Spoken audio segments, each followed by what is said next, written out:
Hello, everyone. My name is Jörg Tittel, and I have a little production company called Oifi in London, and we make films and games and comics and all sorts of cool stuff. And welcome to the SEGA Lounge.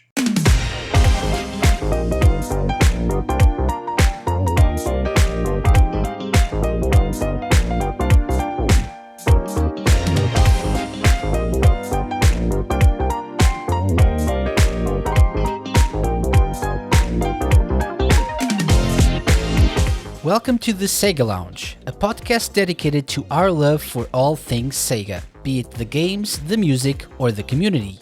I'm KC. In each episode, I'll be talking to different guests and sharing their projects and their passion for SEGA. Welcome back to the SEGA Lounge. This is episode 146, aka episode 8 of the current season of the show. It's crazy, I know, but we've been back for 2 months now. Time continues to move on at an alarmingly fast rate. It is now April, somehow. I'd like to once again let you know that you can suggest potential guests, as well as topics for a documentary-style episode like the Best of SEGA in 2021. I've got one of those lined up for very soon, so stay tuned. I've also received a couple of interesting suggestions I'm looking into as we speak.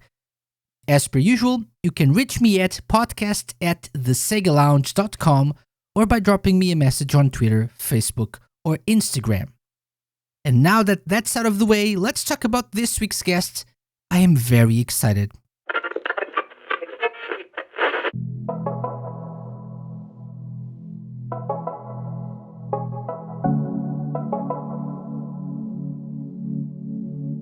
This week, it's a privilege for me to be joined by Jörg Tittel, former writer for the official Dreamcast Magazine in the US, as well as a massive SEGA fan and currently a game developer. Listen on as we talk about Jörg's experiences with games from a tender age, and I react live to the teaser for his upcoming game, The Last Worker, which hadn't been announced when we recorded the interview, but now it has. Time travels.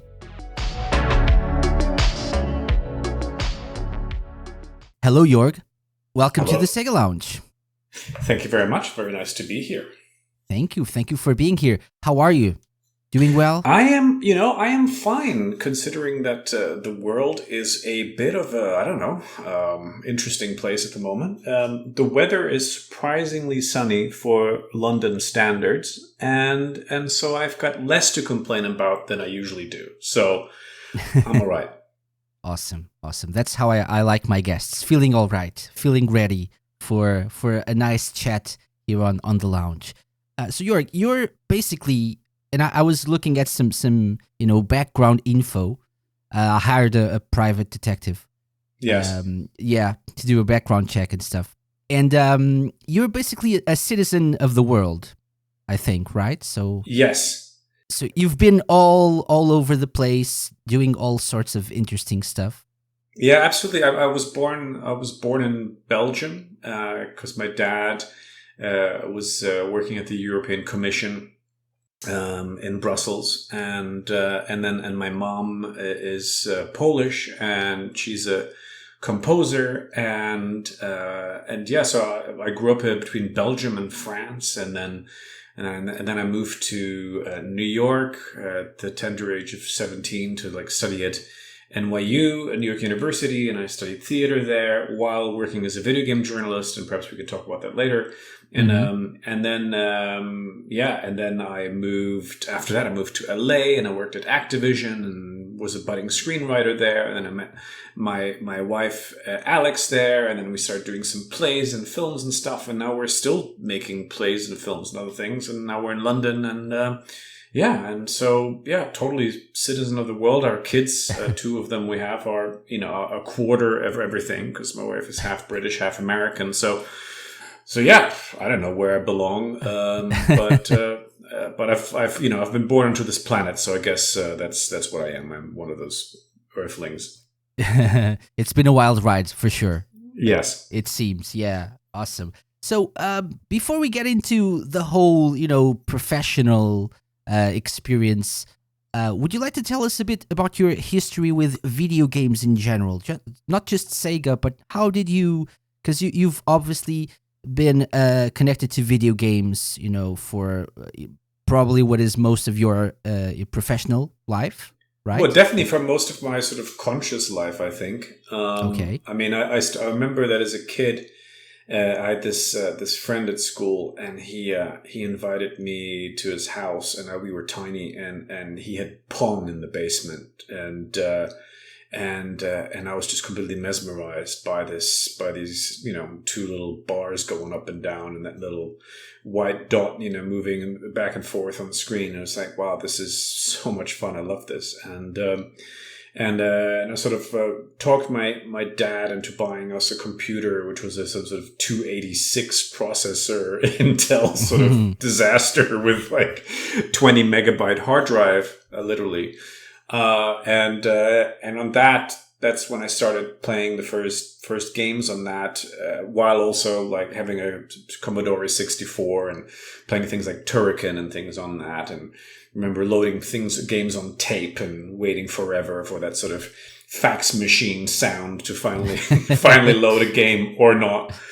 There was always the doubt, right? So you never knew if it would work or not, if the game would load or not, right? You never knew, and then you'd sort of like you have this tape deck, and you go like go through it, and then finally, I will never forget the day when we had this crappy used C64 system, and we popped this tape in there, and it's just been lent to us by a friend, and it said Turrican on it.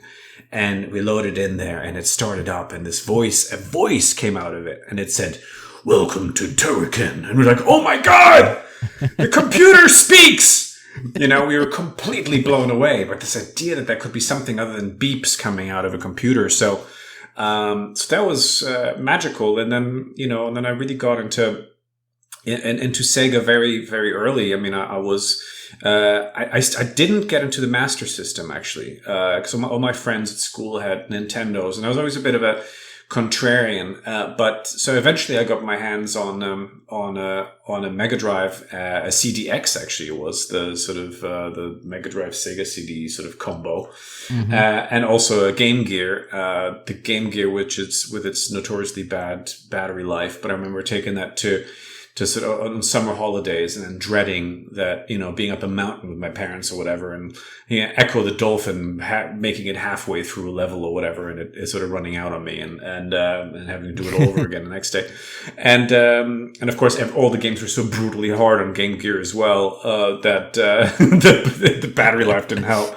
But no, I was completely. I loved it, and I so I was very much a Sega kid from early on, and on PC, Secret of Monkey Island, for instance, is still a game that to this day, I like to revisit. I'm actually I've set some time aside for a weekend aside with my daughter where I can actually watch her play it and sort of discover it again through her eyes. Will be so much fun, to see her sort of trying to figure out a way through that crazy story and all this awesome humor and stuff. So yeah, it was games are very much a big part of my life, and I couldn't not then make that part of my professional life either, because I enjoy it so much. So and it's and especially during this pandemic for the last year, I don't know what I would have done without games. Oh, for sure, yeah. So I have a lot to thank games for sure. Mm-hmm. Excellent. So you were, I don't know, maybe always kind of an artistic person in a way, because you've been linked to video games and you're writing plays and movies and stuff. So do you consider yourself to be an artistic person? Was that something that you envisioned yourself doing when you were older as a kid? Oh yeah, always. I mean, as a kid, I wanted to be Sean Connery when I'm older. I've failed at being Sean Connery because I'm not. But yeah, he was cool, but I'm starting to be able to grow a good beard now, so I'm almost Sean Connery. So I'm my life goal is, and hopefully I can be a bit friendlier than Sean Connery to people, but. But yeah, so yeah, I definitely wanted to be James Bond as a kid. But I don't have the physique. But I did study acting, and I did quite a lot of lovely stuff in New York. But I hated the lifestyle so much. The idea of being judged on some sort of casting couch in like 5 seconds by some casting director or whatever was just too depressing a life for me. I didn't want to do it, so I'd rather tell actors what to do and judge them in 5 seconds. So that was but which I actually don't do either.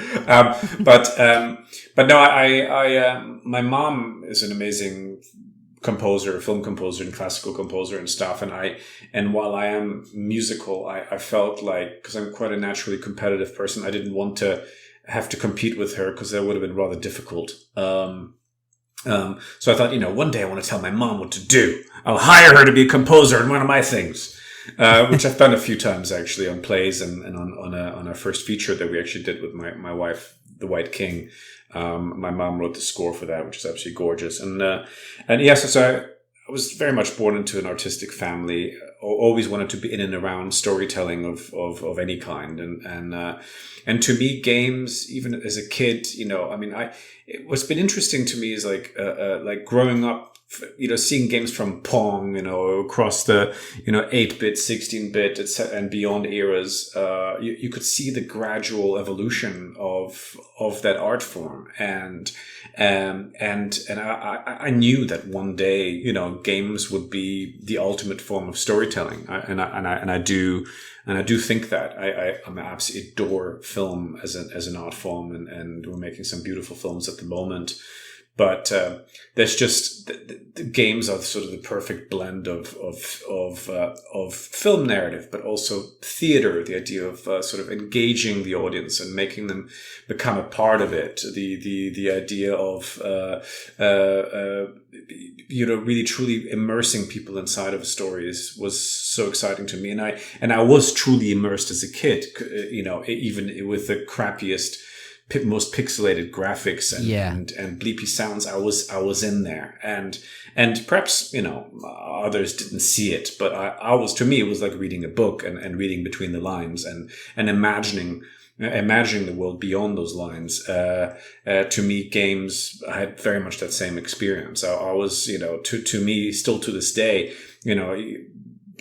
as I mentioned, Secret of Monkey Island, for instance, that game still looks better in its original pixel graphics form, because I'm projecting a far more beautiful world onto it in my mind than in their sort of remastered HD version, in which I feel that actually lost the charm of the original. So, so anyway, to me, that's actually a good point. That comparing the pixel art, the pixelized games, the look of games from old to reading a book, because you have to imagine the rest, right? You when you're reading a book, you're just reading a description.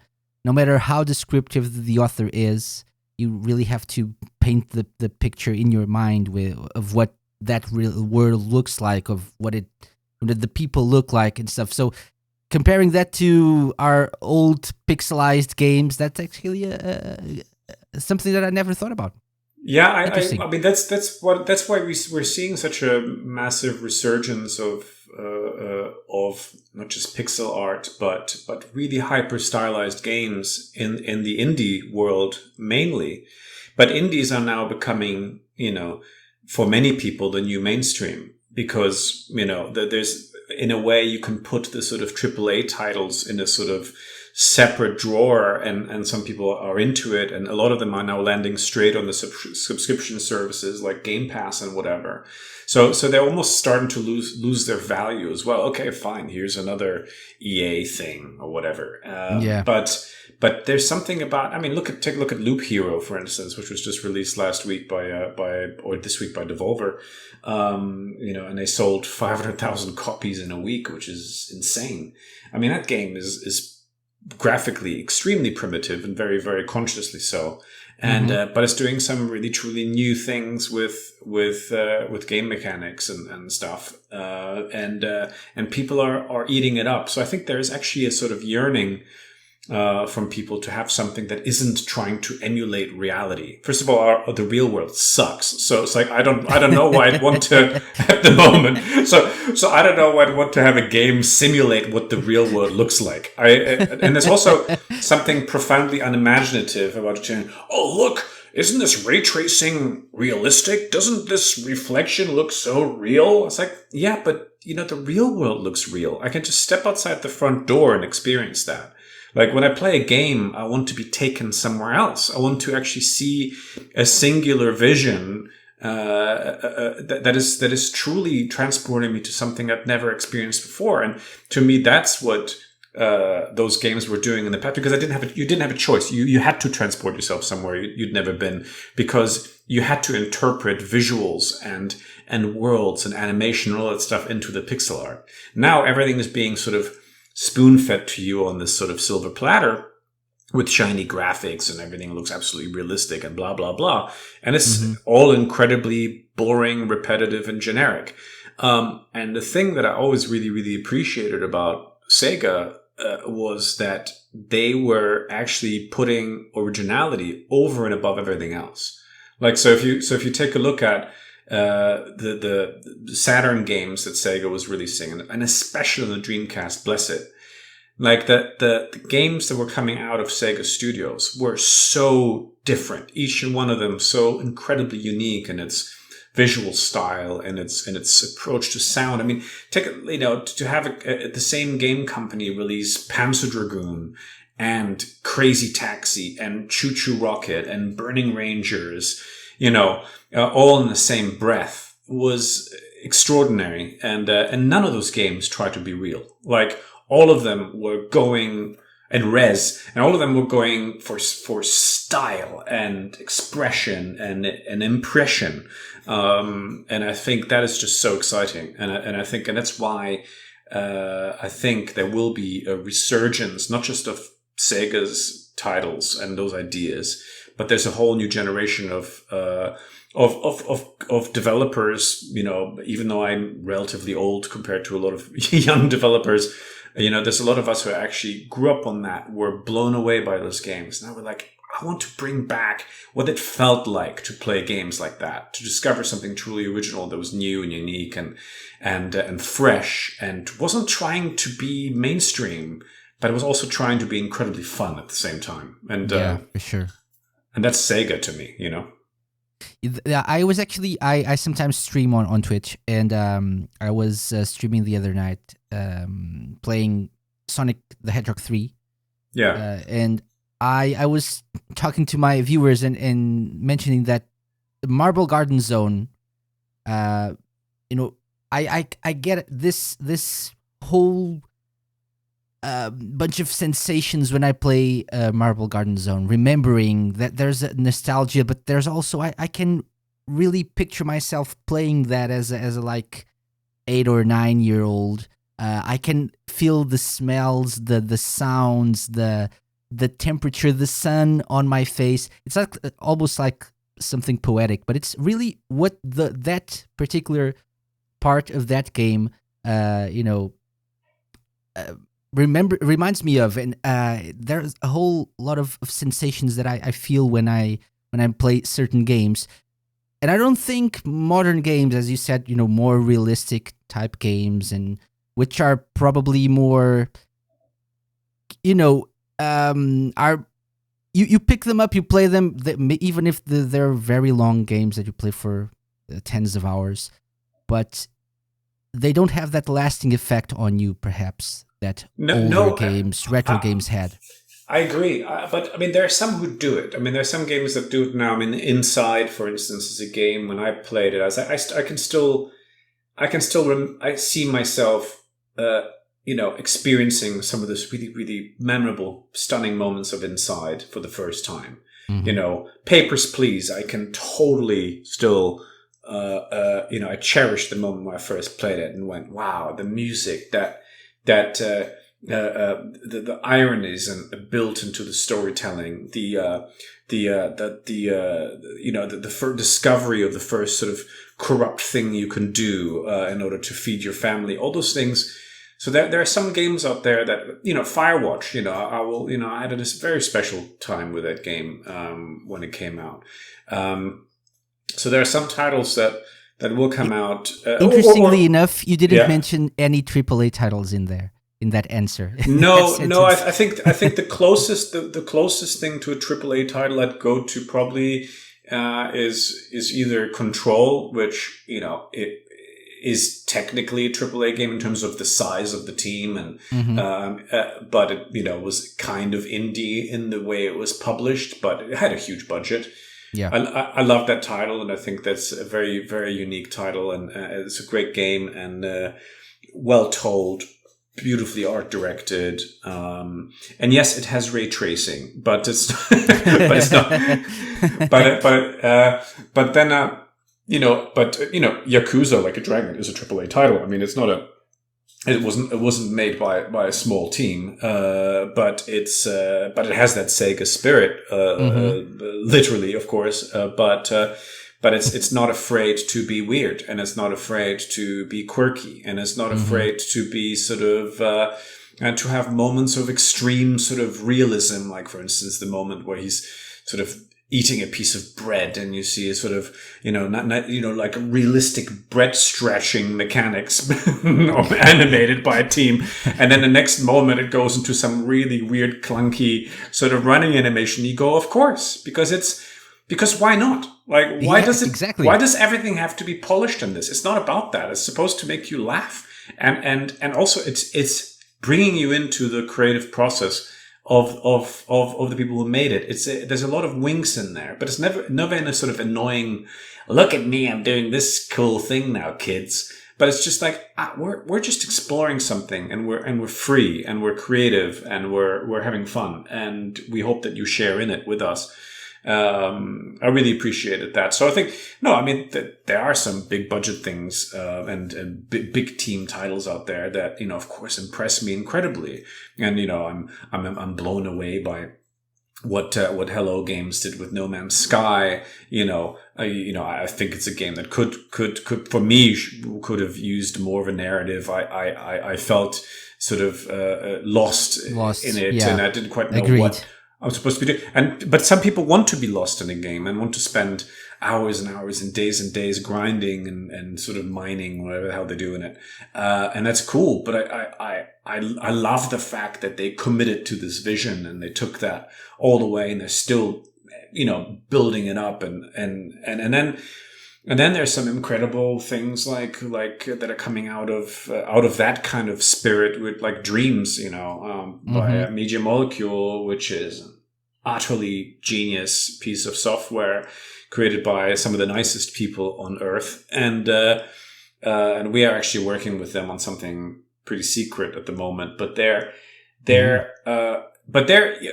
to me, that is just pure joy, and what they're doing. And also it's demystifying game development. It's demystifying creation. It's getting rid of all the bullshit middlemen that AAA has, actually. Sort of like, I'm a specialist in this, and like, you need to have these people in between. You need to have a freaking IT department and all this kind of nonsense. It gets rid of all of that. It makes it so the idea, it just goes, it takes if you have an idea and you have the patience and the perseverance to share it with the world, now you can. So that's exciting, because in a way, that's what Sega was doing with its internal teams. They weren't allowing quote unquote amateurs in to do it. They had the most skilled developers in the world at the time, in the Dreamcast era, for instance. But what they did to them is like, you guys have the freedom to be Tetsuya Mizuguchi's team, to be Sega Rosso, to be all those different teams, and just do the thing that you want to do the most, and do it all the way with no apologies. Let's go. Yeah. And I think that spirit we have now in the indie world, and I don't think the indie world would exist if it hadn't been for that era. And I think they they created that spirit, as far as I'm concerned. I think it's really Sega. We have a lot to thank them for. For sure. Agreed. And that's a perfect segue into talking about one of your experiences related to Sega, which was working in the official Dreamcast magazine in the US, right? Yeah, I was, because when I was studying at New York University in New York, because that's what it's called. New York's an extremely expensive place to be, and it was just a few weeks into being there that I realized I really am not going to be able to afford this very well, and I felt bad sort of asking my parents for money and things like that, and so I was really quite sort of homesick as well, because I just moved there and I didn't know anyone, and I was sharing this dorm room with this pothead, and it was all very annoying. And so I went down into sort of in the basement which was a sort of a computer room in my dorm, and I went online, and I sort of, being homesick, I sort of Googled, which wasn't Googled, I think I GeoCity'd, or whatever the hell it was back then, a website for a German video game magazine that I used to read called Maniac. And so I Googled them, and I sort of sent them a message saying, hey, I used to read you all the time, and I used to send you cheat codes. I don't know if you remember, but because they had this like monthly cheat code contest. Like if you found a cheat in a game, you could send it in and it'd send you real cash. So I'd actually make lots of money, like just getting cash from this German magazine. But I had this, I probably shouldn't say this because they'll probably sue me 20 years, 25 years or whatever later. But the way I would cheat the cheat code contest is I would actually buy Famitsu magazine. And since the games in Japan came out about 6 months before the European release, I would just like scout. I understood left, right, A, B, and C. It was pretty easy to spot even through all the Japanese signs. And I'd then try that out in the European versions, and of course they'd all work because they didn't bother changing them. Yeah. And so so on the day I was like, boom, and so I'd always get in there. I did. It's like, and I still was like, oh, there's Jörg in Brussels again, with one of his codes. How does he do it? I was like, I won't tell you. So, but anyway, so I emailed them, and then they said, well, it's funny, you should contact us because we're actually looking for a US correspondent, and maybe, if you're so passionate about it, maybe you can help us in the US, maybe talking to some people there and stuff. And so I started talking to, approaching developers on like ICQ, which is like this chat program. I sort of like cold email people and whatever, and they'd respond. And so I've actually made some of the greatest friendships, still to this day during that time. I'd meet people like Dean Carter, who created Fable, and he now lives in San Francisco. But and at the time, so he was working. He had Big Blue Box, which then later became part of Lionhead, and with his brother Simon, and all these lovely people, and then there were a couple of sort of Sega exclusive in that. I can't remember which my first one would have been, but and that got me the attention of Next Generation magazine, which was Edge's sister magazine in the US. It no longer exists, sadly. But it was run by a few very interesting people, like one of them being Chris Charla, who's now the head of ID at Xbox, for instance. And a bunch of dear friends to this day were working there. And then and one of them was also a guy called Simon Cox, who became the editor along with Francesca Reyes of the official Dreamcast magazine, and they asked me to write for them, and I jumped at the chance because Sega was really my favorite thing in the world, really, outside of theater and being on stage and dreaming up films and things like that. Sega games were really my happy zone, my sort of happy place.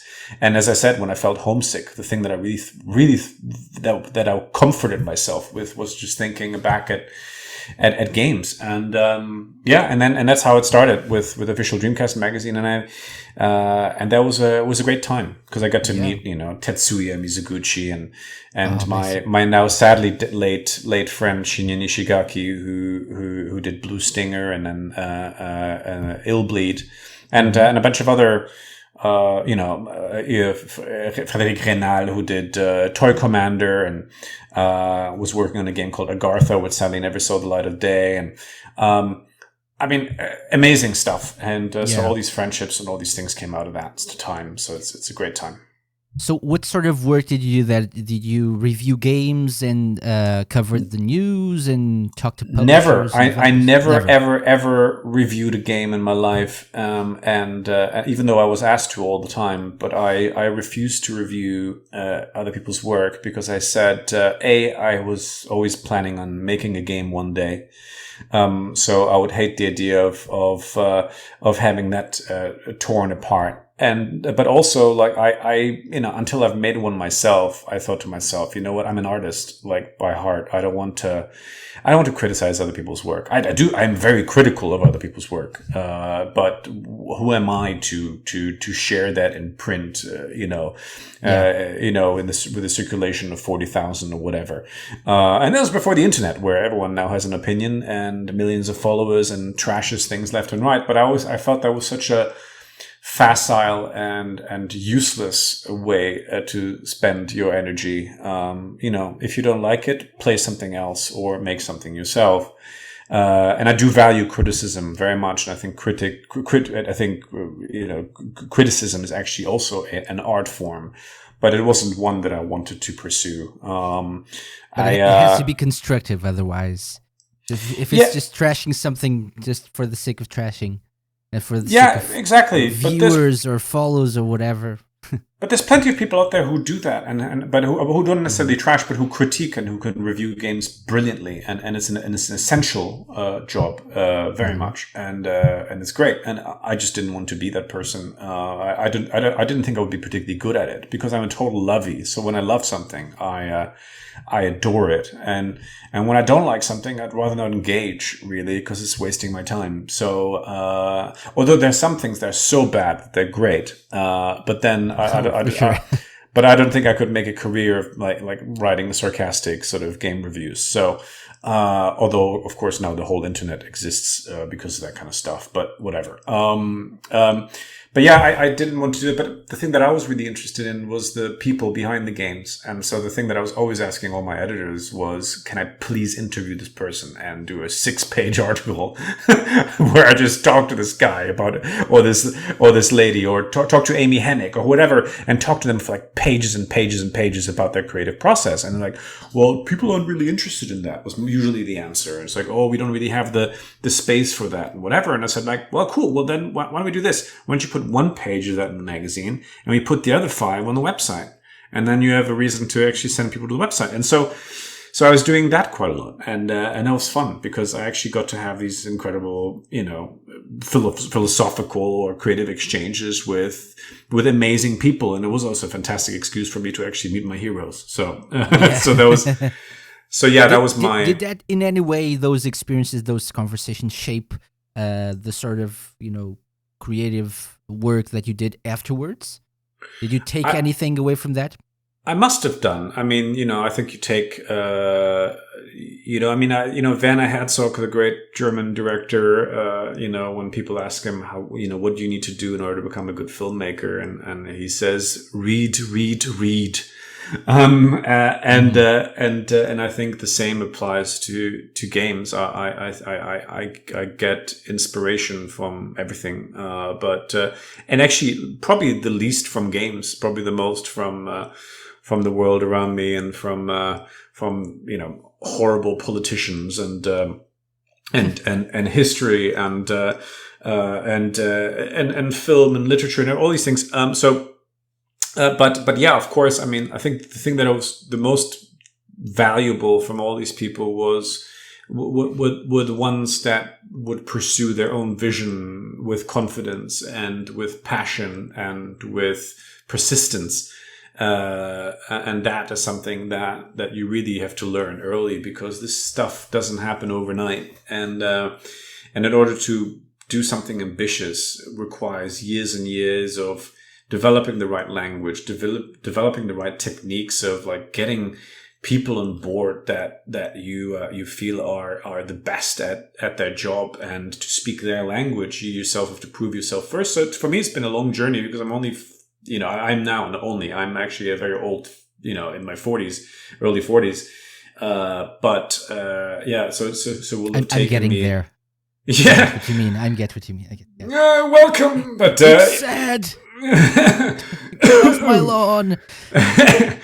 But now I feel like when I approach someone that I adore and whose work is great, and I feel like I make a good case of getting them on board, then I'm now able to usually make them an ally, I'm really and I think and I saw in Amy Hennig and Tetsuya Mizoguchi and Renal or Eric Chailly, for instance, who is also an absolute genius. All these people they had that knack, that talent of both pursuing their own visions, but also sometimes when it came down to it, sometimes they also just working on them alone. Eric Chailly, for instance, being the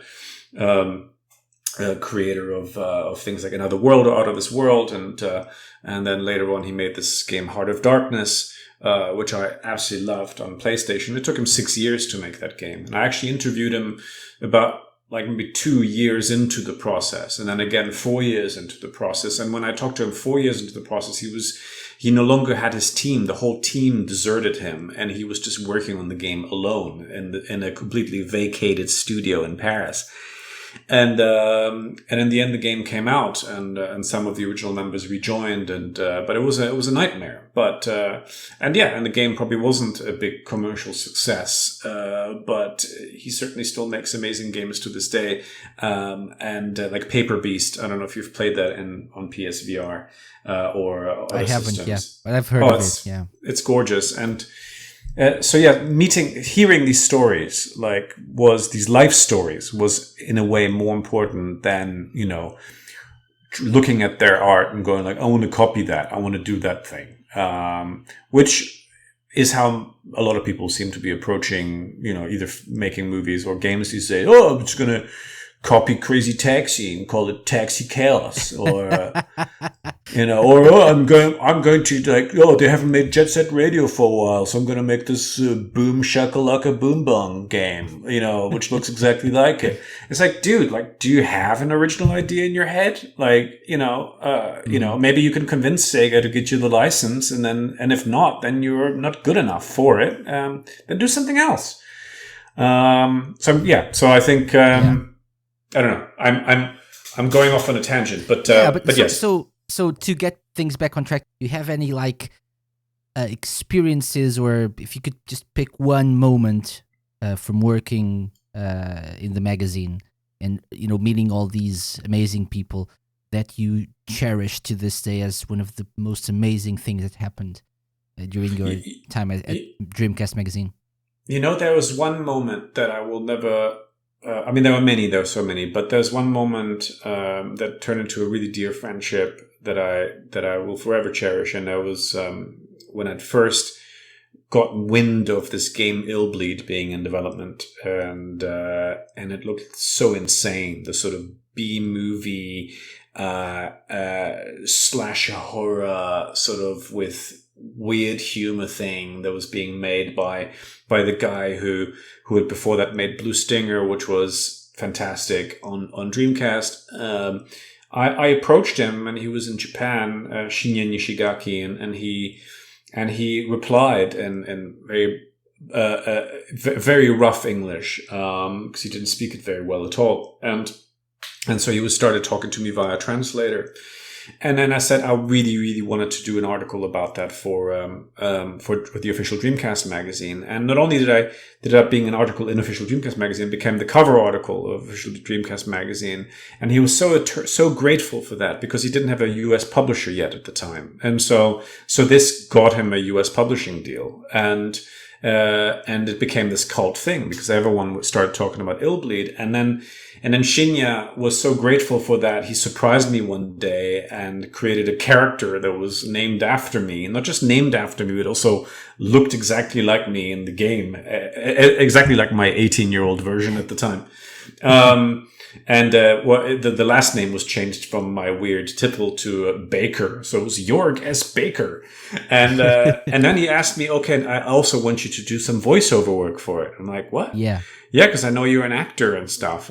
So I went to, I was flown to the West Coast and did this completely bizarre voiceover session for 2 days where we were, I mean, the script was crazy and was completely mad. And we were, I think, I'm not sure if we were consciously embracing the sort of B-movie tone of it, but, you know, the performances are notoriously, one could say pretty terrible. But I think it just added to the cult status and it fit the graphics amazingly well. I mean, it's like, it had to be like this. I mean, it couldn't have been performed straight because it would have been weird. And I remember that one day we were all sort of working away. We had very few hours. I mean, the budget was minuscule for the whole thing, and there was this whole thing set in a warehouse, and some sort of with conveyor belts and stuff, and we were sort of saying things like, I forgot the characters' names now, but like, oh, such and such is stuck in the belt conveyor. Oh, did you look down the belt conveyor? Oh my God, over there, the belt conveyor. And sort of a few hours into this, I go like, I being the only foreigner in the room and all the others Americans, and I go like, so I guess, what is a belt conveyor? And they go, yeah, it's the thing in the warehouse, you know, the thing in the factory, you know, the kind of, it should be conveyor belt, shouldn't it? And so we had half an hour of recording time left. And so we all had to like flip through our pages. This was before, we all used paper, right? So we flip through our pages and find all the lines where belt conveyors were mentioned, script, and then re-record them out of context. So Lani Minella, who was directing the whole session, I remember going, okay, let's go. Okay, I found another one. And so everyone's like, hey, find such and such. And the conveyor belt, over there. And and the game then came out. It became this cult. And actually, like, a quick shout out to my friend Dominic, who actually had a copy of the US version, because I lost my original copy of it in a warehouse disaster, and actually it's a storage disaster. And he gave it to me and his to me, which was an incredibly precious thing, because I do revisit it often now, and actually managed to finish the game now and see my own weird face in it. Okay. So that's a big memory, and I miss him dearly. He passed away 2 years after the game was released. Shinya did, and he was a dear friend. Yeah. Okay.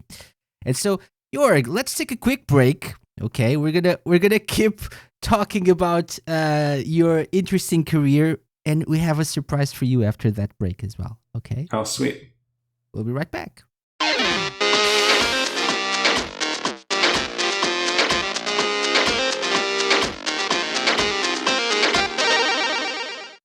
They say the suit makes the man. What they don't tell you is which suit makes the dragon. Tired of taking off your pieces of clothing one by one like a normal person? Then Dojima tearaway suits are perfect for you. Our revolutionary state-of-the-art fabrics allow you to tear off all of your clothes with a simple hand movement. Need to take off your shirt without unbuttoning it and while wearing a jacket? Simple. Just wear a Dojima tearaway suit. For the man who has no time to wait when battling an enemy on a rooftop. Dojima tearaway suits. Disclaimer: Dojima tearaway suits include regular pants, because no one wants to see what you look like down there. I mean, think of the children.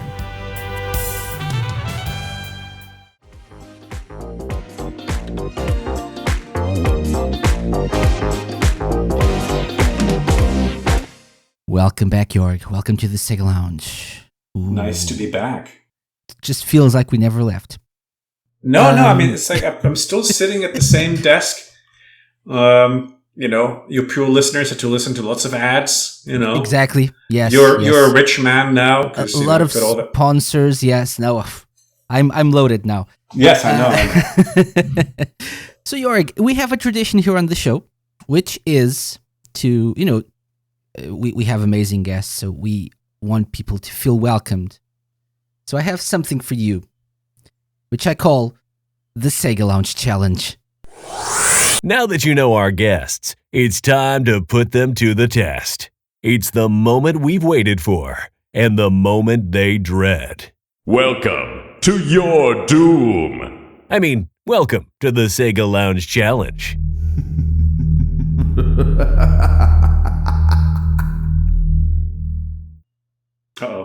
Uh-oh. Oh, indeed. So what is the SEGA Lounge Challenge? Well, this week, I thought to myself, well, this man is an amazing games journalist, game developer. He knows a lot about the Dreamcast, obviously.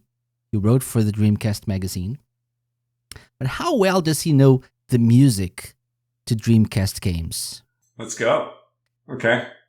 Our challenge today is something I called Dreamcast Sound Test. Okay. All right. So, what I have here are 10-second long clips okay, of music from Dreamcast games.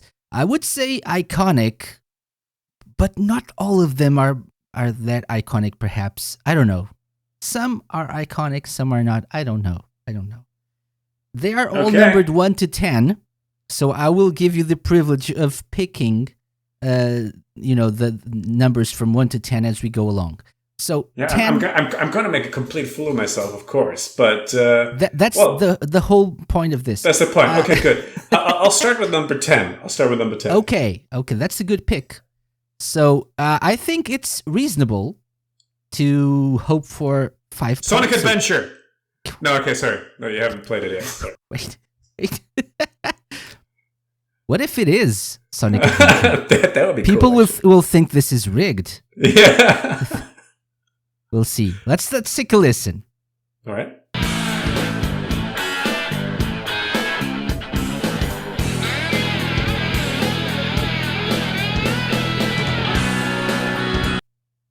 Wow. Crap, this is going to be a terrible start. I mean, it's some really bad Guns N' Roses-esque sort of guitar playing there. Don't blame me. You picked the song. Oh, God. I have no idea what that is, man. Should I play it again? Yeah? Yeah? Let's do it. Okay.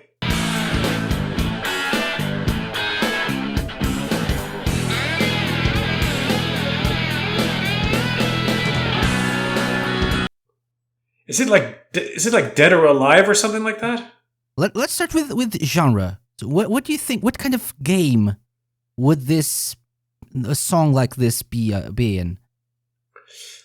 I mean, it could be a really naff fighting game or a racing game, and I'm probably wrong on both counts. Right? Let's go to the latter option then, and okay. What do you think? Okay, it's a racing game then, is it? Is it? I don't know. Help me out. Help me out. So let's say it's some sort of racing game. Yeah, let's go with that. Okay. Hypothetically, where would this fit on the Dreamcast library? Very low, as far as I'm concerned.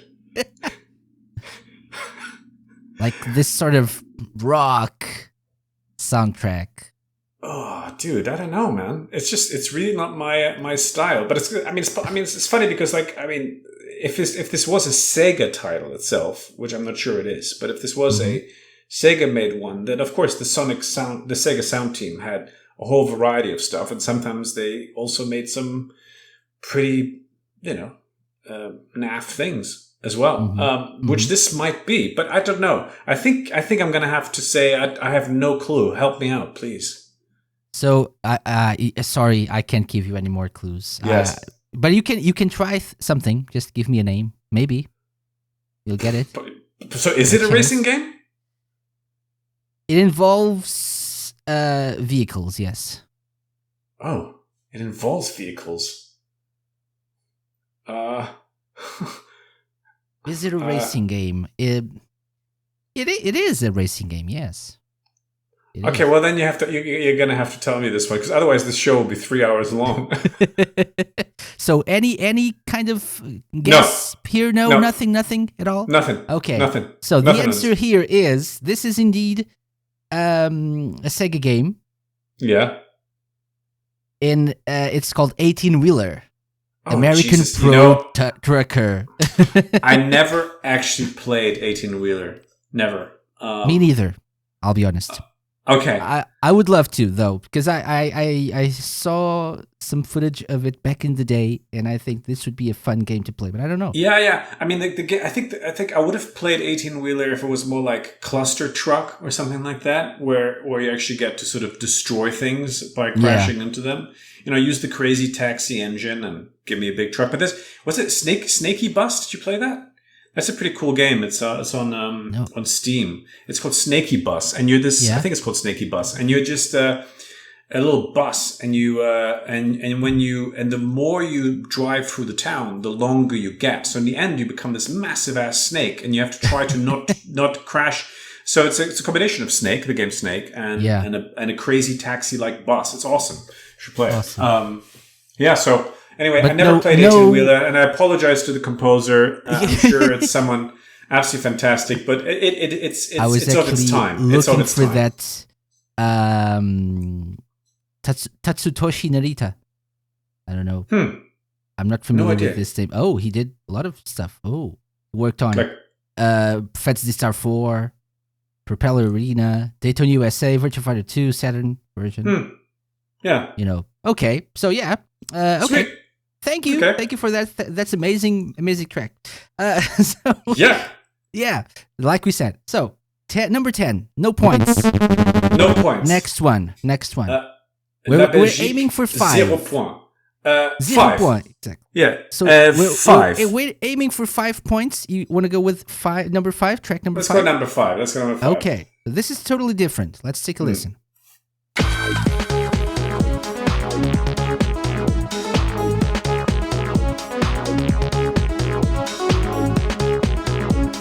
God. I know And again, this. I'm gonna say the same thing. So think about where this would fit. What kind of game this kind of song would fit in. I know this. I know this thing. God damn it. What is this? You most definitely know this game. Oh man. Just give me one hint, man. One hint. This is like a groovy song, right? So like a funky song. No, it's not. Should I play it again while you think Yeah. about it? Yeah. Mm-hmm.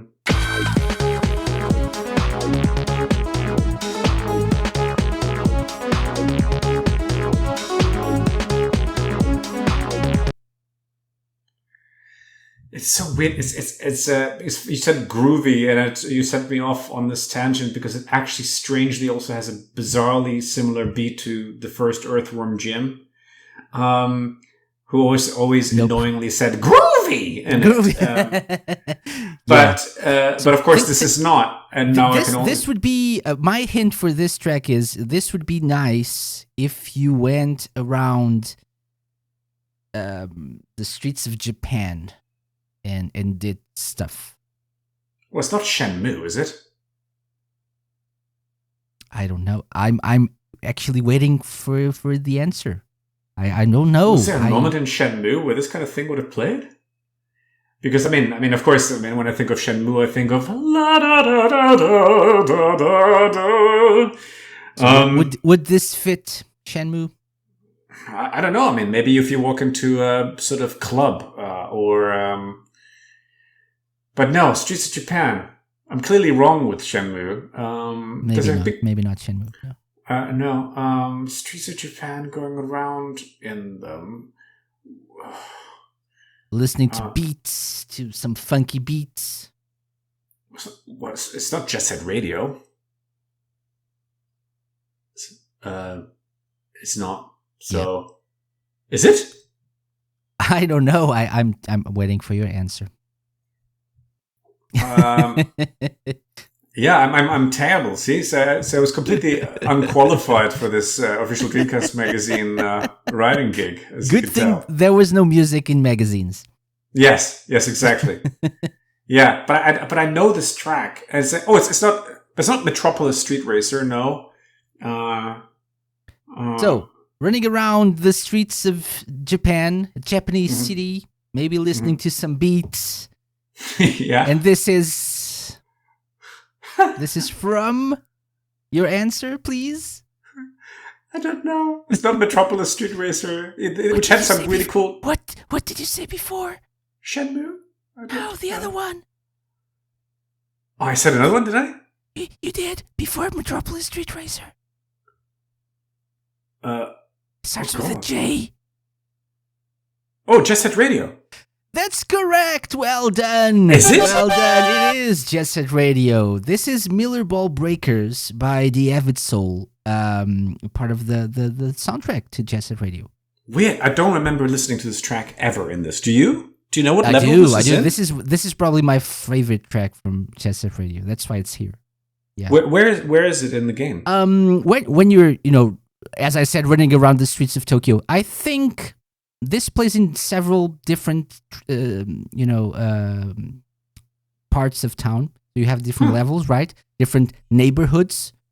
Yeah. I think the first time the one I associate with this more is I think the one that has the subway and stuff. I think that's the one that I remember this from. But I think it plays in other, because we have But of course, you set me radio, horribly. right? You horribly set me off track though, because you said Tokyo, and it's not in Tokyo, is it? It's Tokyo. It is in Tokyo. So, Tokyo. Okay, yeah. right? So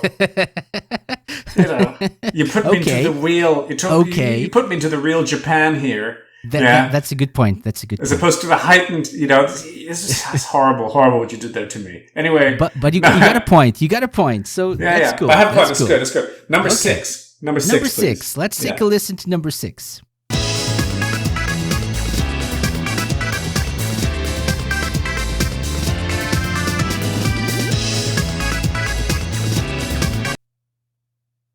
Very happy, very cheery. Well, that's definitely Sega, though, isn't it? It is. This is Sega. Through and through.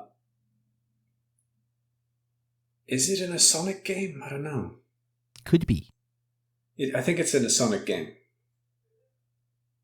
So, I don't know. So you have 3 options. Yeah. Since it's the Dreamcast. Is it Sonic Adventure? Is that your final answer? Why not? Good, because it is Sonic Adventure. Oh, yes. This was Join Us for Happy Time, the Chow Race theme from Sonic Adventure. Yeah, I could definitely see a little jumping chows to that one. Sweet. Yeah. Okay, good. Very, very cheery. Okay, so 10, 5, 6. Yeah. So let's go to 7. 7. Okay, let's go with 7.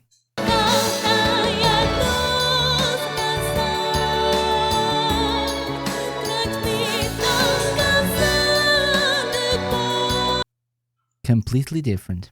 Jesus. I'm going to say this is not a Sega game. I'm giving you a clue here. I have absolutely no clue, though. What kind of game do you think, this would play in? Some sort of RPG-esque thing? Probably, right?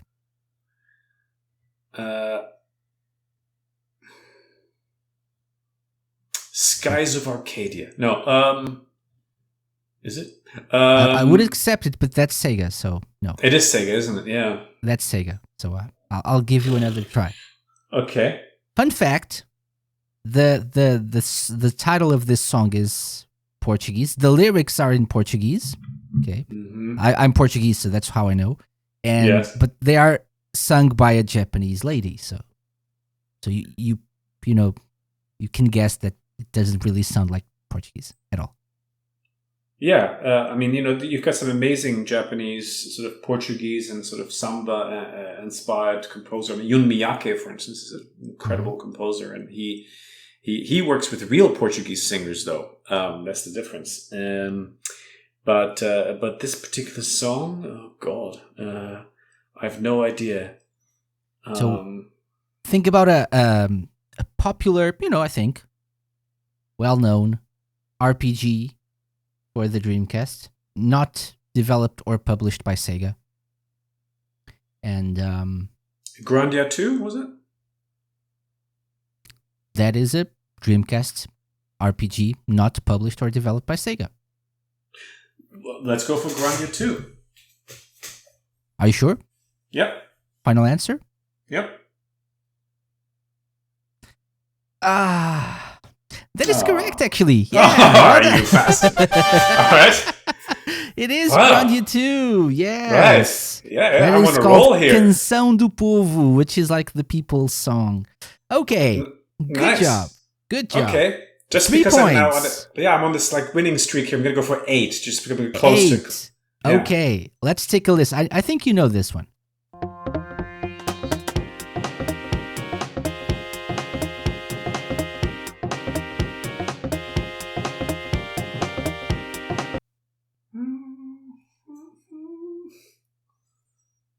Oh my God, what is that? I do know this for sure. This is SEGA.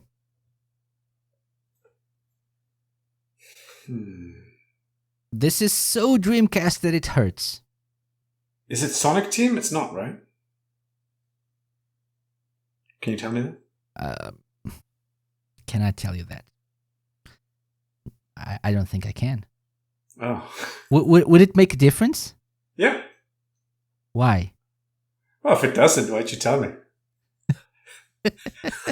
What if it was Sonic Team? What would you say this game was? Well, then I'd be a little bit closer to like whittling it down to a few titles, wouldn't I? So let's say hypothetically this is Sonic Team. Okay. Is it Choo Choo Rocket? Is it? I think it might be. So should I lock it in? Yep. Are you sure? I don't know. It's the rhythm of it, the beat that is a bit Choo Choo Rocket. Should I play it again? Mm-hmm. Yeah. Yeah? Yeah. Let's take a listen then.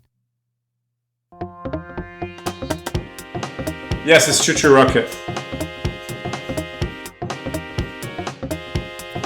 Is it though? I don't know, man. I probably failed, but It is Choo Choo Rocket. Yes. Oh, Well yeah. done. Wow, I'm surprising myself here. It's not too bad. I mean, it's been many years since I've played Choo Choo Rocket. Although I did recently play the Game Boy Advance version, which is fantastic. Mm-hmm. Yes, it's pretty good as well. But that track isn't in there, I don't think. No. Or maybe This was the challenge mode theme. Whew, all right, Yeah. cool. Okay, so 4 points with Uh-huh. 5 tracks played. Not that bad. So just one more and you'll get the 5 points we need. So All right, well, let's go for 9. 9? Okay. Yeah. Okay. 9. 9 it is. Mhm.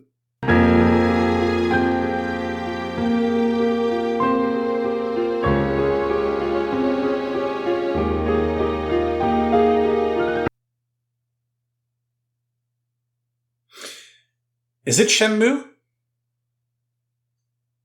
I'm going to play it again.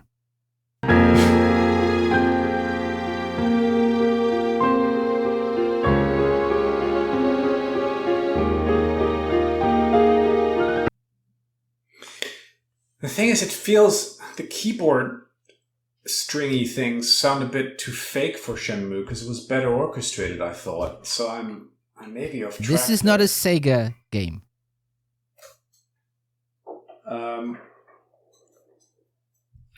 This is not a Sega game. I don't know. Genre? I mean, it must be something dramatic, story-driven. Mm-hmm. You could say that. Because I don't know. I really want you to get this one.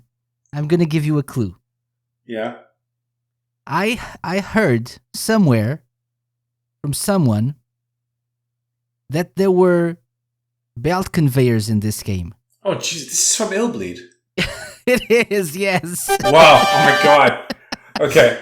Well, then, Yeah. that's why I really, really wanted you to get this one. Oh yeah, well, thank you. Well, it's. I mean, as I said, and it's funny we talked about the lack of budget earlier. Yes, that's why they don't have real strings in this.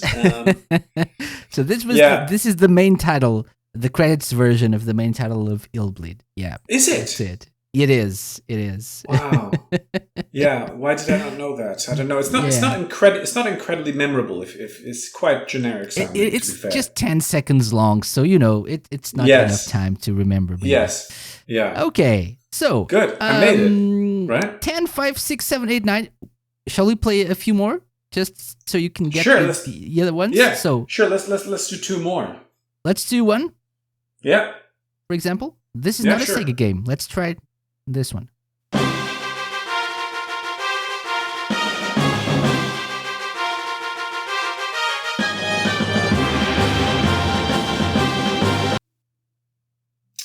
Oh my So God. the clue is it's a fighting game.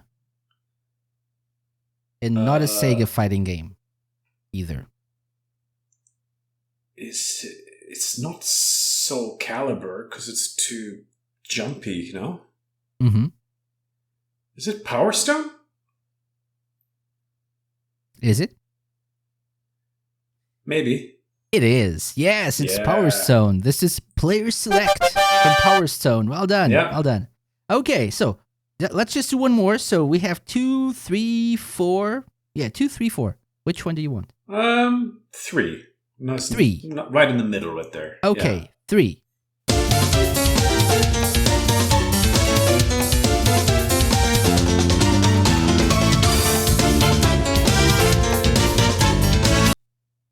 Samba de Amigo?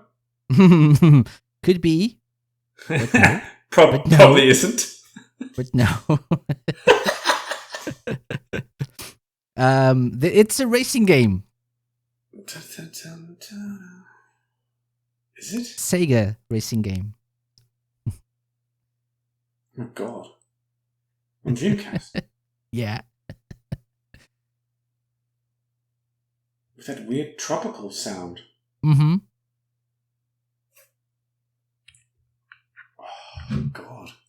Do you have any sort of other hints? It's funny how sometimes, thinking about the genre of the game and the music combined doesn't work, because this definitely doesn't seem to fit the genre of game, right?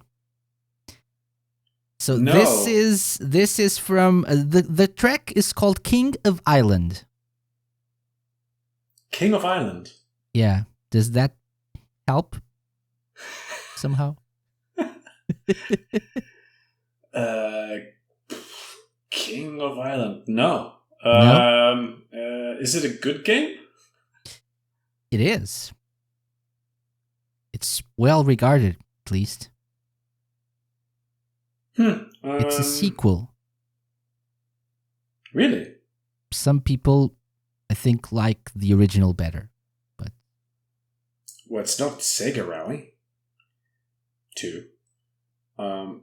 It can't be. Okay, help me. What is it? why? Why 'Cause I can't don't- it be? Why don't can't remember it be? It can't be. Is it? It is, yes. Sega that Rally in- 2.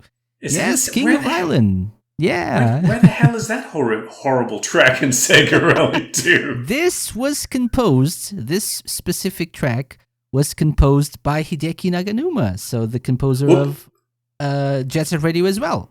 Oh, okay. So How weird. Well, I think he was the wrong man for that project. I love his work, he, but it really doesn't fit Sega Rally's world for me at all. But yeah, strange. I It's actually not a great Sega Rally though. I mean, the Sega Rally on Saturn is the first one, right? Is unbeatable. yeah. Still For possibly some- the best for racing some- game ever made. Okay, yeah, I was gonna say that for some, the best racing game ever created. Okay, is. so anyway, Jörg, good job. You got at least the 5 points that we needed. So that means you get our official Sega Lounge seal of approval, which I will send to you by email. It is a real thing. Wow. And you have the honor of keeping this to yourself, and just you can brag about it if you want. So is it like crypto art? Like, can I sell that? I'm not sure if it's gonna if it's gonna be worth anything, but Okay. at least you can. Whenever someone you're trying to make small talk or something. Oh, do you know I got the Sega Launch seal of approval? That always works as an icebreaker. Yeah, something. Yeah. I'm married, but otherwise I would have really used this as a sort of pickup as line, a pickup line. Yeah, I think that get them all. But amazing. Yeah. Okay, fantastic. but thank you for taking part. Yeah, well, I think I'm quite proud of myself. I think I did it right there. Yeah, it wasn't easy. So we've talked about your work in the official Dreamcast magazine. Let's talk a little bit about your company now. So you're the director of, and I'm not sure if I'm going to say this okay, but OIFI, is it? Yeah, it is OIFI. Yeah, I'm Okay. together with Alex, my partner in Wife in Crime, or was it the other way around? We founded this company in 2011, and we've done lots of plays and some films and short and long films and comic book and other stuff in between. I'm currently producing her next feature, which is an adaptation of Franz Schubert's Winterreise, which was his last beautiful piece of music before he died at the tender age of 31. And A Winter's Journey, it's a song cycle. And so John Malkovich is in the cast, and Martina Gedeck from The Lives of Others, and a bunch of other fantastic actors. And it's going to be a film that's going to be filmed with actors in a studio and then animated and painted on top, frame by frame, by the team behind Loving Vincent, the Oscar-nominated film based on Van Gogh's wonderful work. And so it's an incredible collaboration, an incredible piece of art that she's crafting. And so I'm really chuffed to be working on that with such amazing actors and things. So that's one of the things we're doing. And then also currently adapting a graphic novel of mine that came out in 2014, a book called Ricky Rouse Has a Gun, that's being adapted into an animated film. So I'm directing that slowly but surely, putting it together, and it's going to be pretty sweet. And the thing that's going to come out first of all those things will be a game that has only just been announced 3 days ago. It will have been announced 3 days ago by the time the show comes out. When this airs. Yeah, yes, exactly. Because we're actually recording this before. It's crazy. It's like time travel, man. Yeah. It's the pandemic. Time doesn't matter anymore. So do you want to step into the time machine? Do you want to click on that secret link that I just sent you and look at the teaser trailer for it? I'm gonna do that. Ooh, this looks nice.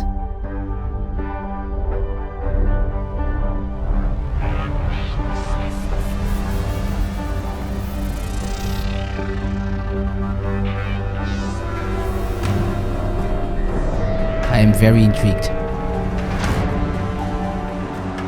Cool.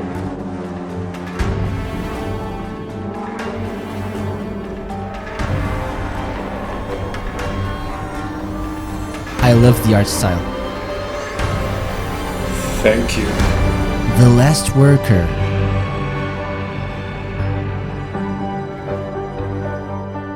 Dispatching 2022. Okay.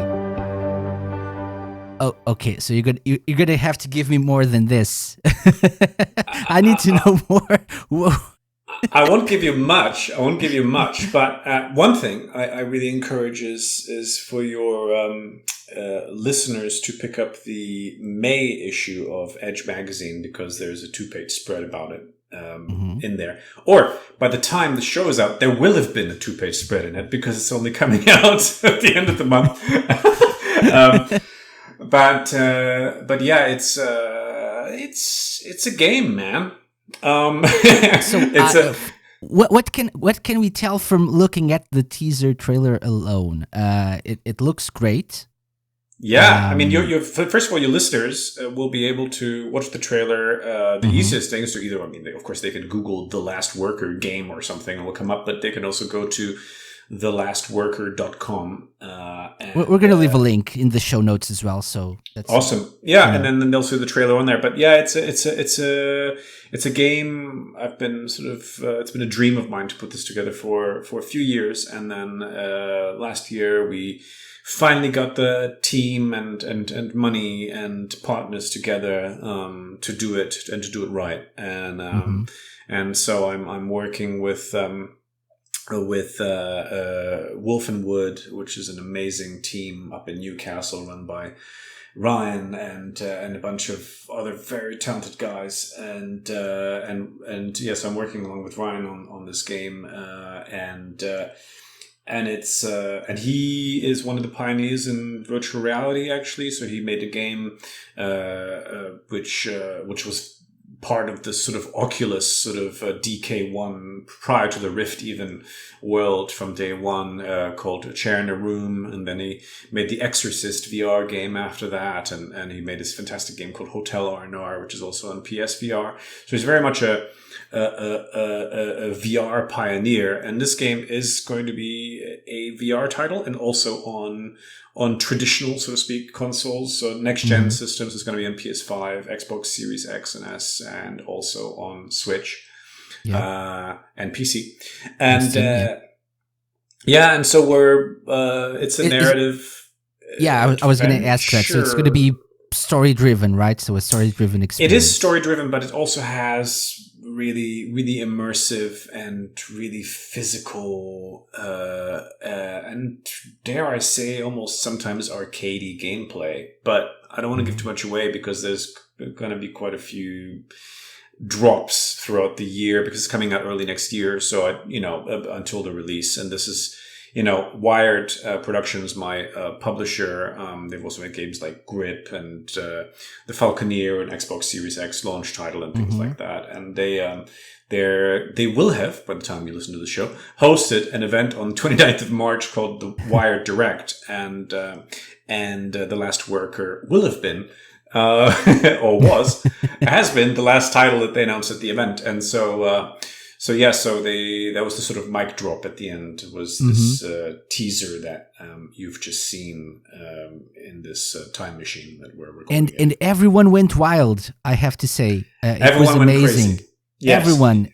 Yes, the tectonic plates shifted, and the world will never be the same again. But at this point, I will have been there watching, and it was amazing. That's right. Well. Yeah, but thanks. The art style is gorgeous because it's. I've been really lucky to work with one of the greatest comic book artists in the world, a guy called Mick McMahon, and Mick McMahon is the guy who actually drew the first Judge Dredd comic back in the day, for instance. So he's a real veteran of the world and one of the great artists, living comic book artists out there, and so. Mick has never been the de facto sort of lead concept artist on a game like this, or especially a game of this size. He has worked in and around games a couple of times in his life, and definitely left a mark. But this is one where I wanted to fully honor his style visually, and so we're making nice progress. I'm glad that you like what you're seeing so far. How faithful is this to the art style in game? Completely in game. Completely, yeah. This is all in game. So what you're looking at in the trailer is all in game. It's all in engine. So so we have some pretty cool shaders and that we created for this, which are pretty gorgeous, and especially on the Quest, which is essentially a mobile phone chip.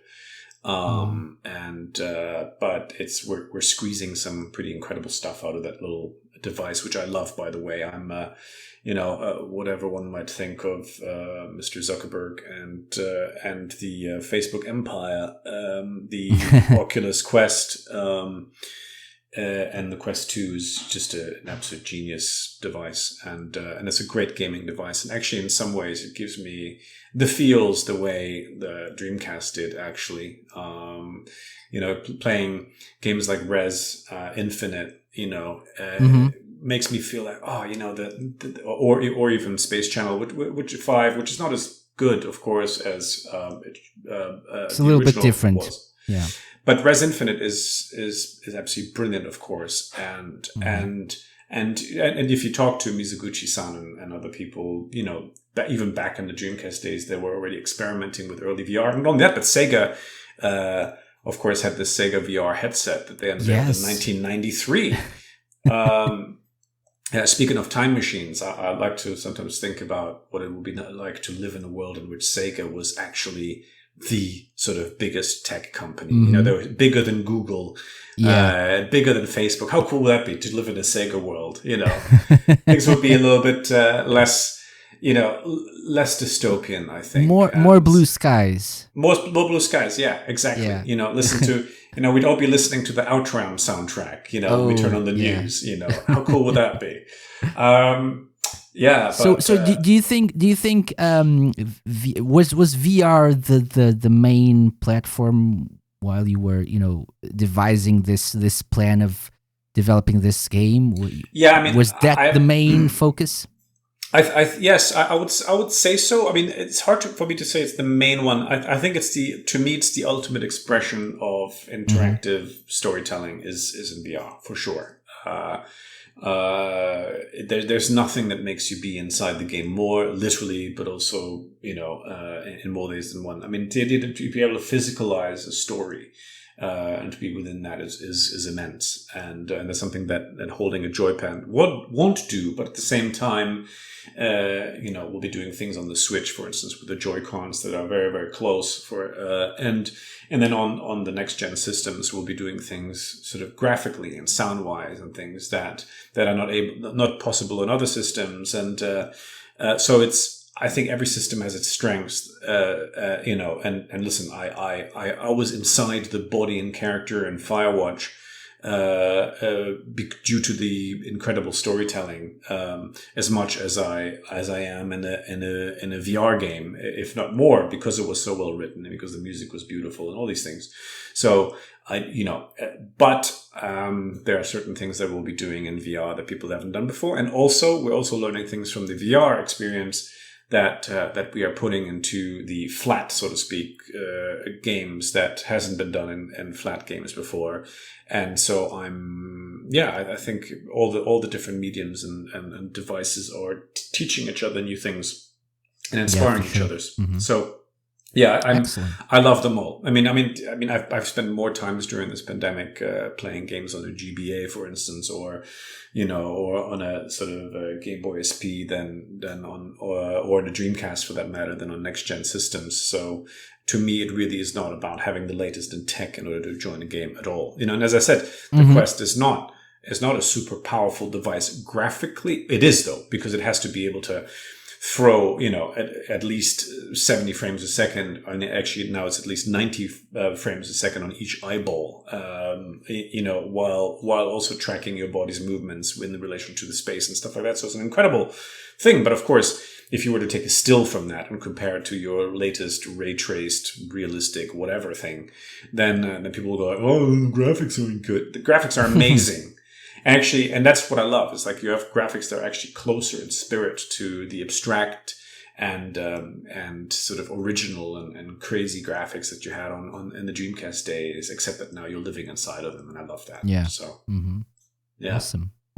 So we can expect this game to drop in 2022, right? Yes. Or to dispatch. Yeah, there is.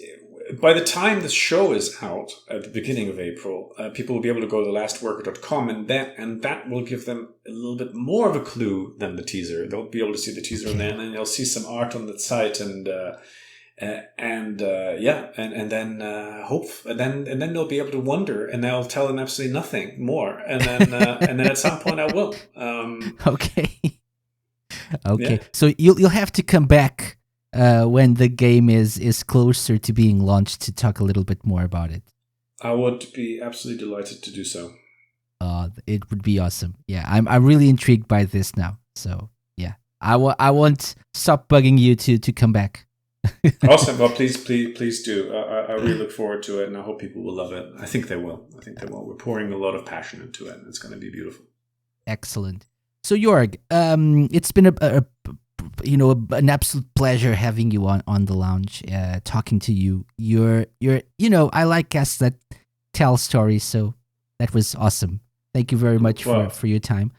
Thank you so much for having me. It's been a real joy. I mean, to me, SEGA has always been a thing to tell stories around and to experience stories in. And what I've always liked about them, as well as a company, is that they're so wonderfully unpretentious about it as well. I think their games were always, there was a purity, and it still is, there's a purity to those titles.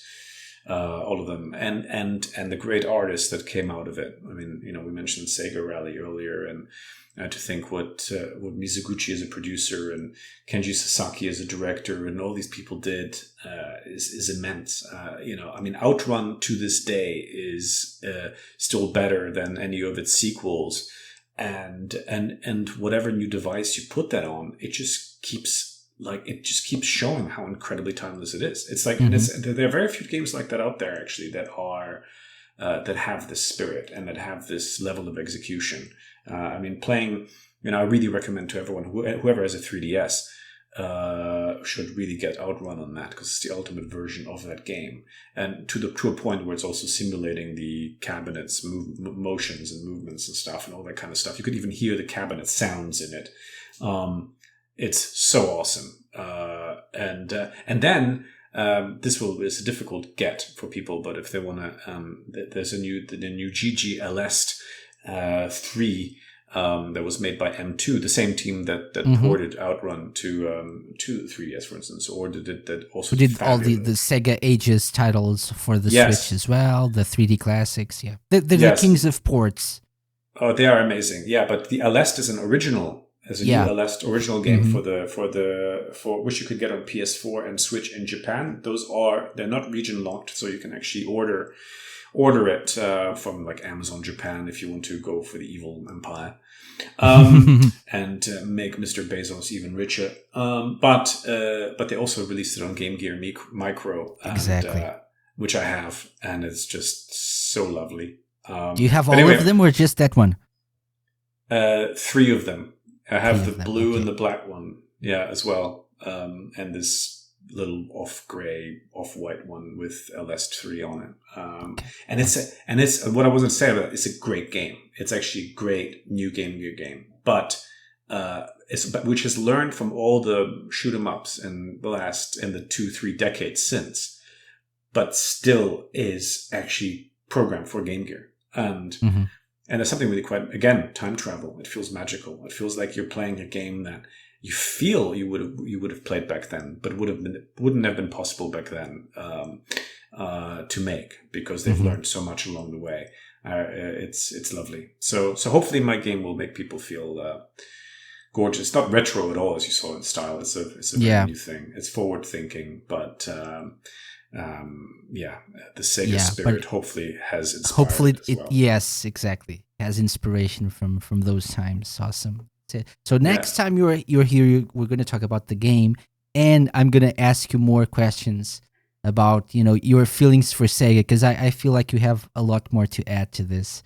So a lot more. And I'll also look forward. Also, feel free to also drop my Twitter handle and stuff in the description and things. I'll be happy to talk to people more about it on there.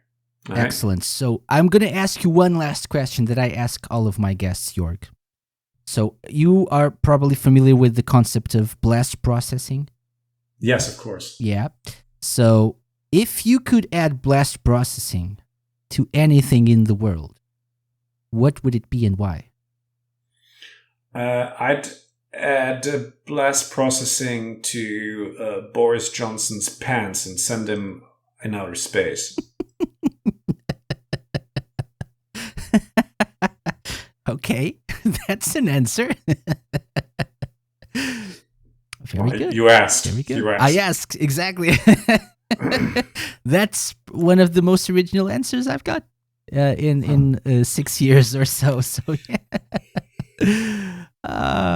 Jörg, thank you very much for coming on the Sega Lounge. All the best for The Last Worker. Let's keep in touch, okay? And please come back to talk more about your game. Thanks, man. I look forward to it. Excellent. See you soon. Take care.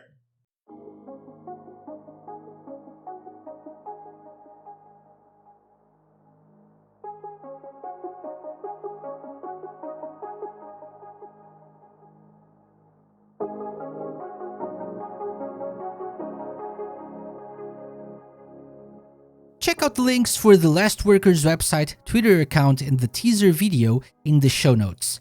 And let Jörg know your thoughts on it. Tell him I sent you. That said, a big thank you to Jörg Tittel for his time. I can't wait to have him back on the show to talk more about Sega and The Last Worker. Before we go, I'd like to let you know that Podchaser's Reviews for Good campaign is back for a second year. If you're not familiar with Podchaser, it's a podcast directory and review site. Last year, they encouraged people to leave reviews for podcasts and/or podcast episodes on their website, podchaser.com, and for each review, they would donate a certain amount for Meals on Wheels. They're doing it again this year, and each review means 25 cents will be donated to Meals on Wheels, America's Go Further Fund. Not only that, but they will double that amount every time a podcaster replies to a review. So if you'd like to contribute, just go to podchaser.com/thesegalounge and review our podcast or any particular episode that you liked. Maybe this one. I promise I will reply to every single review that we get, and that way we can help people in a small but meaningful way. Thank you very much for listening to the Sega Lounge this week. I hope you'll join me again next time for more Sega love, and feel free to follow the podcast on all the usual places for up-to-date news on future episodes and other interesting stuff I'm currently cooking. Have a wonderful week, stay safe, and I'll see you all next time. Bye-bye! The Sega Lounge, hosted by me, KC, and part of Radio Sega's network of live shows and podcasts. Theme song and incidental music by OSC. Find them at opussciencecollective.bandcamp.com. Got any suggestions? Drop me an email to podcast@thesegalounge.com. Follow us on Twitter @thesegalounge and like us at facebook.com/thesegalounge. You can find previous episodes of the show by going to thesegalounge.com and wherever fine podcasts are downloaded.